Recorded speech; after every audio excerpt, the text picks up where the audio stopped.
જય શ્રી કૃષ્ણ, જય દ્વારકાધીશ મિત્રો. આજે આપણે અધ્યાય 14નો 8મો શ્લોક સમજીશું. તમસત્વ જ્ઞાનજમ વૃદ્ધિ મોહનમ સર્વદેહિનામ પ્રમાદાલસ્ય નિંદ્રાભિસ્તન્નિ બંધનાતિ ભારત. હે ભરતપુત્ર, એમ જાણી લે કે અજ્ઞાનથી ઉત્પન્ન થતો તમોગુણ સર્વ દેહધારી જીવોનો મોહ છે. આ ગુણોના પરિણામો ઉન્માદ, આળસ તથા નિંદ્રા હોય છે કે જે બધજીવને બાંધે છે. આ શ્લોકમાં તું શબ્દનો વિશિષ્ટ પ્રયોગ અર્થસૂચક છે. આનો અર્થ એ છે કે તમોગુણ દેહધારી જીવમાં બહુ વિચિત્ર ગુણ છે. તમોગુણ સત્વગુણથી સર્વથા વિપરીત છે.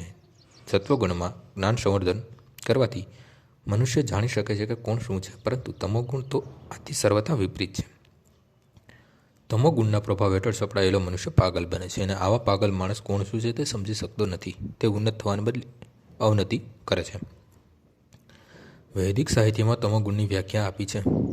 વસ્તુ યથાતમ્ય જ્ઞાનવર્કમ વિપર્ય જ્ઞાન જનકમ તમા. અજ્ઞાનના પ્રભાવમાં આવેલો મનુષ્ય વસ્તુઓને તેના યથાર્થ રૂપે જોઈ શકતો નથી. ઉદાહરણાર્થ, દરેક મનુષ્ય જુએ છે કે તેના દાદા મરી ગયા છે અને પોતે પણ મરવાનો છે, એટલે મનુષ્ય મરણશીલ છે. જે સંતતિ પેદા કરે છે તે પણ મરશે, તેથી મૃત્યુ નિશ્ચિત છે. તેમ છતાં લોકો ગાંડા થઈને પૈસા ભેગા કરે છે અને સનાતન આત્માની પરવા કર્યા વિના નિરંતર કઠોર શ્રમ કરતા રહે છે. આ તો ગેલછા જ છે ને. આવી ગેલછામાં તેઓ આધ્યાત્મિક જ્ઞાનમાં પ્રગતિ કરવાની ઈચ્છા ધરાવતા નથી. આવા લોકો બહુ આળસુ હોય છે. જ્યારે તેમને આધ્યાત્મિક જ્ઞાનમાં સામેલ થવા આમંત્રણ આપવામાં આવે છે ત્યારે તેઓ તેમાં રસ ધરાવતા નથી.